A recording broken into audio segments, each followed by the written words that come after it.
terms of clunes, and when you could see that if we double the number of people that are in town, when you have a look at, and we've been through this exercise before with this planning, is that there are only about 10, or not even that many commercial properties in town that the commercial area can expand to. There's a little bit up Station Street and a little bit more down Fraser Street, but it sort of stops at the flats. And then, so in other words, if you want to, if you want to bring a Mitre 10 in here or something, well, it's got to go on the outskirts because it's just not enough for you.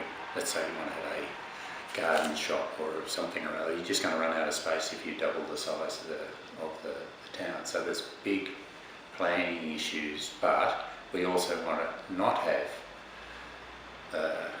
Harvey Norman in the middle of the street. So rather than us reacting to, well, Harvey Norman want to come here and we better get a big campaign up to try and stop them, we actually have a plan to say, this is what we see as important to the town, and we don't want that compromised. What are the principles of good design, good town planning in your research, in international examples? What are some of the main things that underpin a livable, balanced place where there's a good mixture? I'm probably not experienced enough, but in terms of from a rural sociology, is that the people like the town and they really own it, and that they feel comfortable there, and so that with clunes, that people are, even the people come in, the people that are there and the blow-ins like us, are proud of that township and the old buildings, and they want the old buildings restored. But there's a real big problem with that, in that we restore it. Let's look at the neighbourhood, not the neighbourhood house, the free lending library. We're trying to spend mega bucks on fixing it up, but who's going to fund the next phase? So you have to, in your planning exercise, you have to say, yes, we are going to fix them up, but we're going to get a tenant in there, and they're talking maybe the University of Ballarat or Fed Uni. Well, that would be really good, because you generate enough money to be able to do it so that we don't have to have the big fundraising, or the state government doesn't have to come back in 10 years' time and fix the spouting up or or whatever. And you just look at the little, what used to be the mining exchange on the river. School of Mines. Well, I had some involvement in that, and they were trying to get money. So I've been on the Sport and Rec Committee for the Shire. I was chair for it for a while. And they said, oh, well, we have a fishing club in there, so therefore we should be able to get money out of the Sport and Rec. And I said, well, there's no way. They knocked back. I said, you need to go and talk to someone like, find out whether Peter Lawler was on the chairman or opened the first board, and then get something from the mining industry. And they actually got money out of the mint.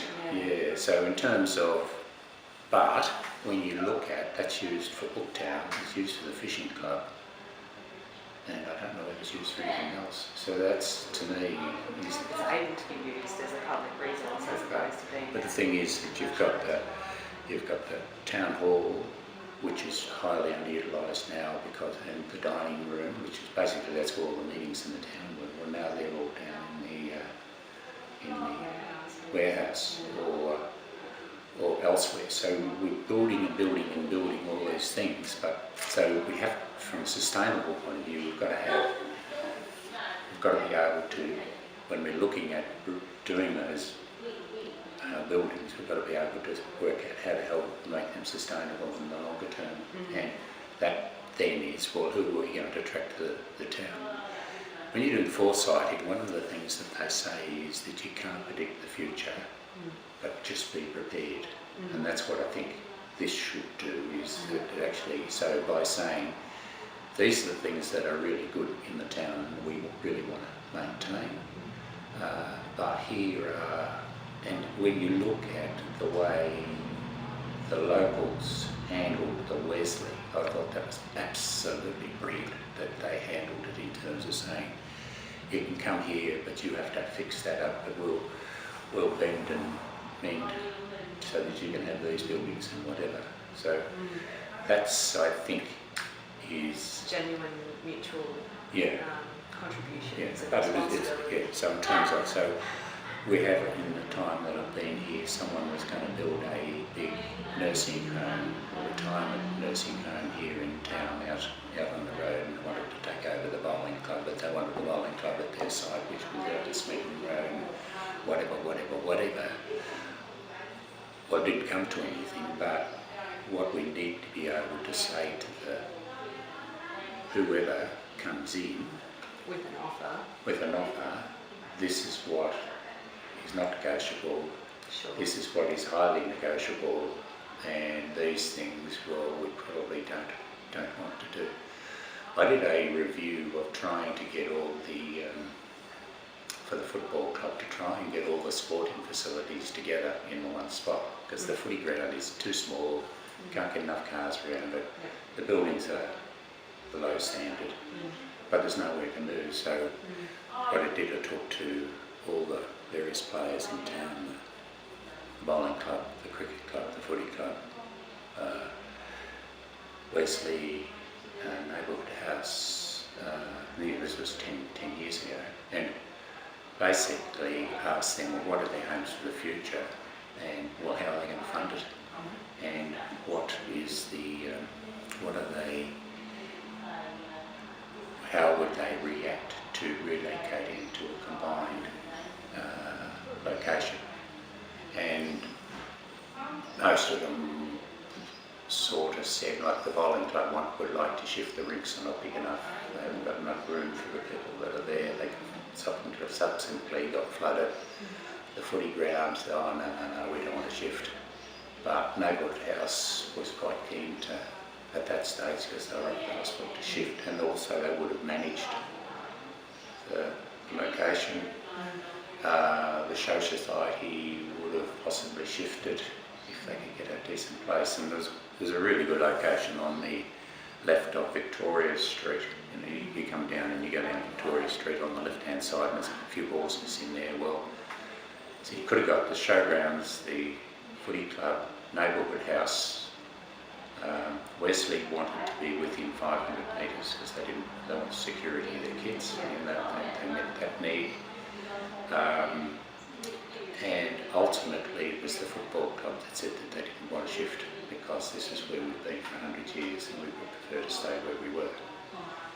And that's the difficulty of playing. If you're in a guided democracy, well, you say you're shifting, and this exercise for Clunes is that having those champions just made an absolute world of difference. And so that's a fairly good model for, one of the things I say about foresighting is that you just need to be prepared, so you don't know what the next Wesley option is going to be, but if you've got the guidelines and the people, the key players involved, saying yes, let's have a go at this, well then that's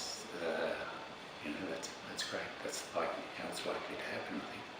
If people can be on the same page, so people coming from different contexts in a local region with different ideas and perceptions of what's possible and what's useful, perhaps even just having that sort of consensus or even just awareness as a group, that might sort of save things, energy being put into things that aren't actually going to synchronise with other aspects of the plan or the development. When you're involved in a process that you see as being really long term, so say for example we have confirmed the things that we think are essential for a thriving community in the future, and these are the things that are needed for that. How do you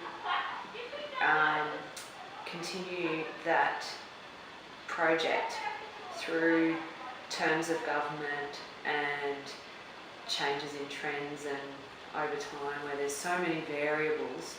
that can influence something going ahead? If you've done the planning, what happens is that then allows the councils and the health units and everyone else to get on board, because they see that you then have got this is what the community wants, and we're not going to get our fingers burnt by getting involved in it. But also, one of the other examples I was involved in that I'm not sure whether you really understand the background of the hospital here. The hospital closed with Jeff Kennett's era 20 years ago, and as a stop, what they did said is that we would have a nurse on call, and so I was one of the many volunteers who went out with the nurse on call. And then the problem with the nurse on call was that the nurse who stayed there overnight, if she got called out, nurse union rules were that she wasn't allowed to work the next day. So she was getting paid about $20 a night to stay there overnight. They're losing $200. And so no one would take it on. And so the health just said, no, we're stopping. And so we had 300 people sitting in the locals sitting up in there complaining about it, but they stopped it anyway. And then it was a standoff for about 12 months. So after, well, I thought, well, look, I think it's long enough now, and also they changed CEO, so I went to the CEO, we got a committee together, and what we said is we need to do some strategic planning here of what the needs are of the town, and in fact, to a credit, what's her name? Caldecott, I think. There's been so many CEOs there. She went and did this, so we interviewed all the clubs around the town, had a whole heap of, so the Ag Society and the neighbourhood senior sits and progress and whatever, and come up with a plan, and basically, and also all the service providers, so the doctors and such, what the biggest priorities were. And so the biggest priorities were mental health, weight problems, exercising, but it was really in that area, that the mental health space, that probably got the biggest push. But what then happened was that then for Hepburn Health became very legitimate, because here's one community that's gone out and done their planning, and we can get in behind it, and all the staff wanted to be involved because this was seen to be a winner. And the problem is that they've been through so many staff, the wheels have sort of fallen off at the moment. But we did do a lot of good, and a lot of the stuff which Lana and others are doing here are really as a consequence of it. And I think now mental health is, and I think that's nationally it's happening, but it's not as big a trauma. So we ran things like for the football club on how to deal with stress and how to identify people who are doing it, rather than getting psychologists in. We got some social worker who used to be a football coach, so that It was complicated. they were, and so it was just that level of, well, how are you feeling, and are you suicidal, well, how are you going to kill yourself? Exercise, so that they actually taught them a few skills, and he got buttonholed by quite a number of people saying, well, we're worried about Billy or Mary or whoever it is in the club. So I think it helped in terms of, but it's such a massive problem that you're never ever going to, you just got to keep working at it all the time. But in terms of what that meant, just getting back a long-winded way, getting back to what you were talking about, that if you can do your planning and you put up, this is what Clunes wants, and it's seen that it's really what they want. The council will come in behind you, you will get the state government to, through regional development or whoever. And as you said, in terms of the resourcing that you've got in town, the Tessers and the Pat Cooks, and within 5 years you'll have another wave of those, so that when I was doing a review of the footy club, I got in a steering committee of the locals to actually oversee it. So I had the pack books and the president of the football club and a guy who is one of the biggest surveyors type people in Melbourne, and a guy who lives here locally who used to be the secretary of the Myer board and whatever, so that if once you've got on board, these people that are in the town don't want to push themselves up, but if you go and ask them and say, well, can you help with the skills that you've got, and they'll say, well, I can't help you, but the shires have to put in place a 20-year plan for their shire. And this is the problem that we've got with the 3-year cycle that we have here. They're never ever going to look at that, so they're never going to look at climate change, or whereas that I see a lady on radio, talking on Radio National, who's the mayor of Glenelg, and the beach is about that high above the water, and so they need a 40-year plan in terms of what's going to happen, so they know where they're going to build. And if you go down to places like Port Fairy, you see the same thing, that there's a nice beach comes in here like this, and they're building houses all over there. If the sea rises 2 metres, all those going to be under. So she said that from their point of view, they need a 40-year plan so that they wouldn't get sued, so that it's, if you knew that this was going to happen, well, the people could sue you. If you did your planning and did the whole thing, and on the realms of probability that it's not going to happen, well, if it does happen, well, you're probably going to clear. So, deniability. Yeah. So that's really interesting. And what were some of the things that you overcame or learnt through the process of putting what was the plan and what was the health plan. Yeah. Yeah. Oh, I see. Yeah, all that health plan. So in terms of what I learned from the previous thing, well, one I learned from the football club. One is that if the locals don't want to go along with it, even though I probably, I'm a consultant, so I probably put in 20 days of my time into it, and that's just the football club said, oh no, the majority of the football clubs, no, we want to stay here. Yeah. So and finding a way to suit everybody's needs is not easy. No, and in terms of, so you have to be able to negotiate your way through it. So whereas with the health thing, it was much easier to say, right, well, here's the 2,000 things that people want, but in fact, here's the top 10 priorities. One of the high priorities that we had in the health system, and so there was mental health and whatever, but it came through very loud and clear that people were worried about, in a very aged population in town, they were very worried about ambulance time, that what happens if I have a heart attack, or Billy who's got diabetes, blood pressure, and so they went to say that's the first thing that we did, was actually get the ambulance people out here and explain what the call out time is likely to be, and the fact that Clunes is never ever going to get an ambulance station, and in fact even if you did get an ambulance station, there's probably an 80% chance that the ambulance won't be there, because the call outs in Clunes are probably 2 a week. So if you have a ambulance stationed here, they're answering calls at Creswick or Dalesford or Maryborough or whatever. And then they also went through very clearly what's your responsibility. In other words, it's not the community should provide you with it, so what's your responsibility in terms of doing that?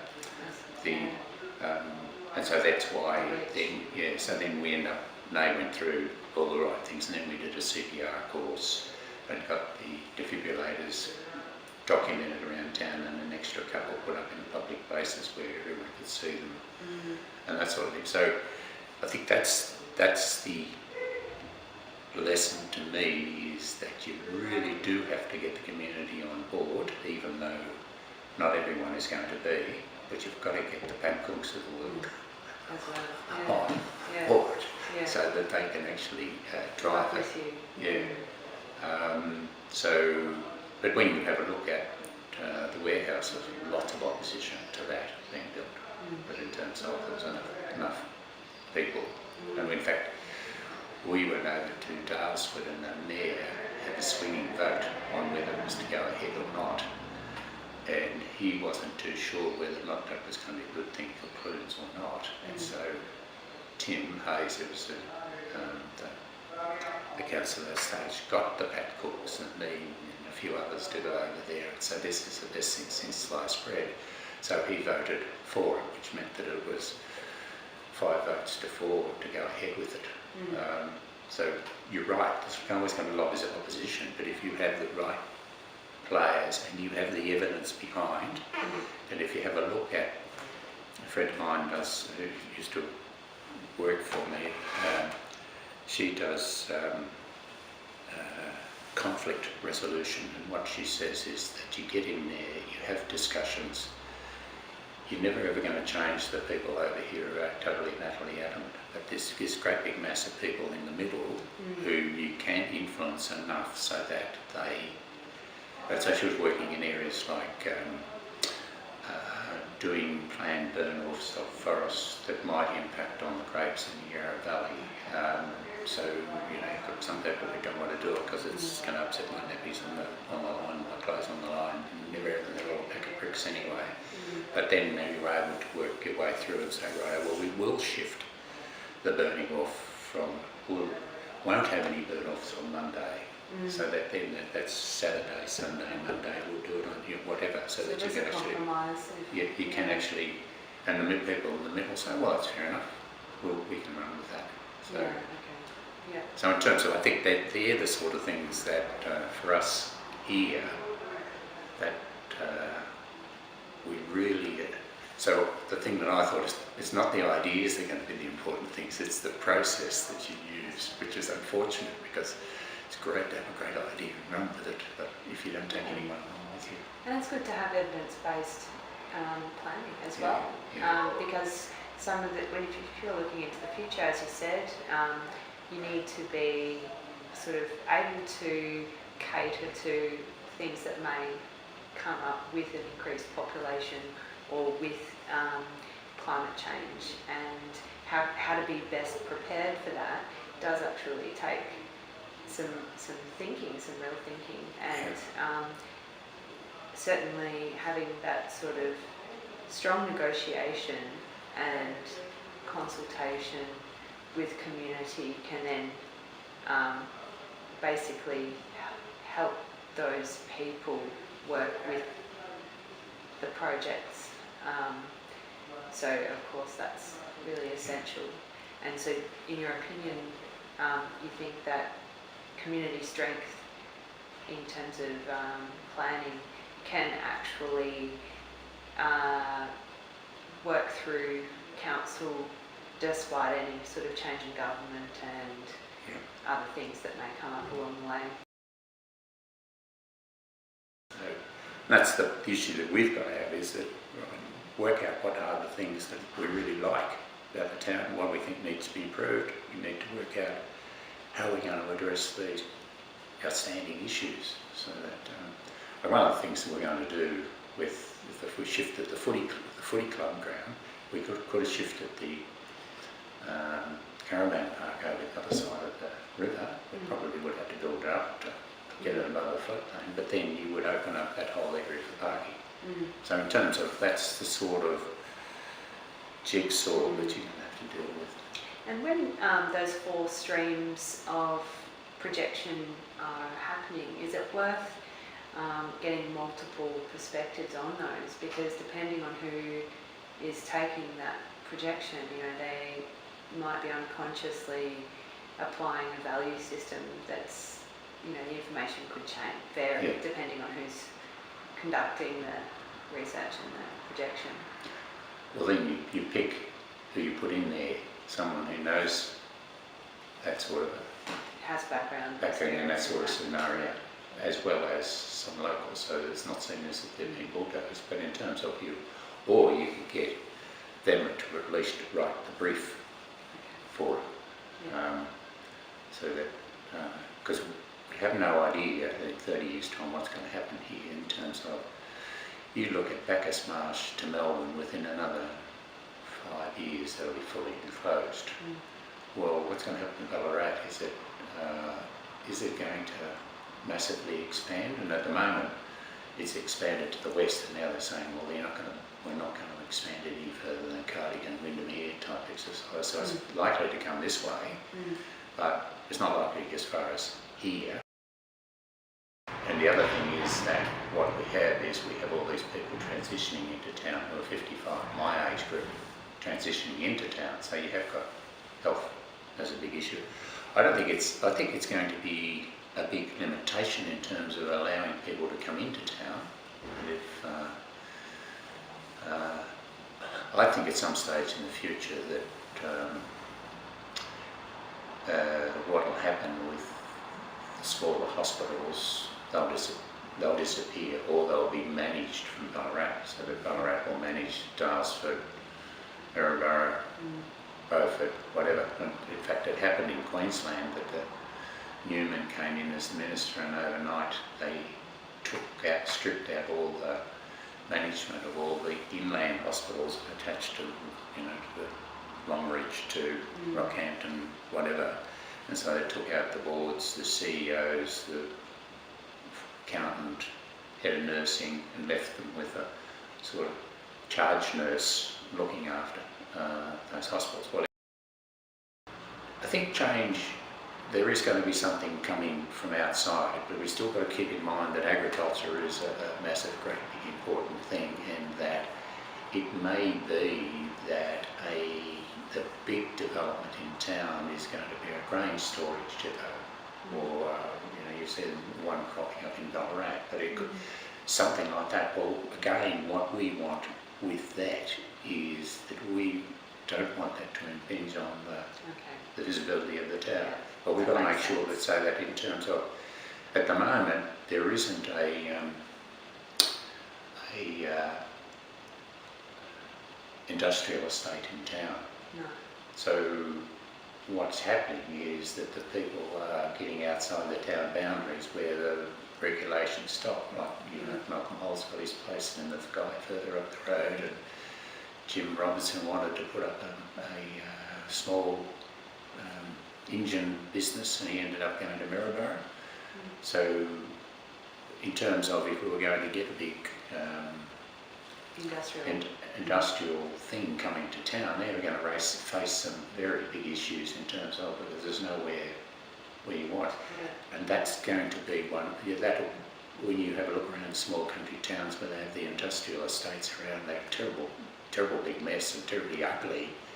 So you need to have them such that, well, they're close enough to town, but not through one of the through roads or something like that. Yeah, or but it has got access to the 3-phase electricity and water and sewerage and whatever. But so that could be a big development. But it, as I said, it could be as broad as someone putting a nursing home in a retirement village nursing home. Who the hell would come? But they say, well, you're sort of halfway between Bendigo and Ballarat, so people who've got families in both towns, whatever. So it wasn't off, but it's such that you have massive. It's going to come from left field. We don't know what that's like.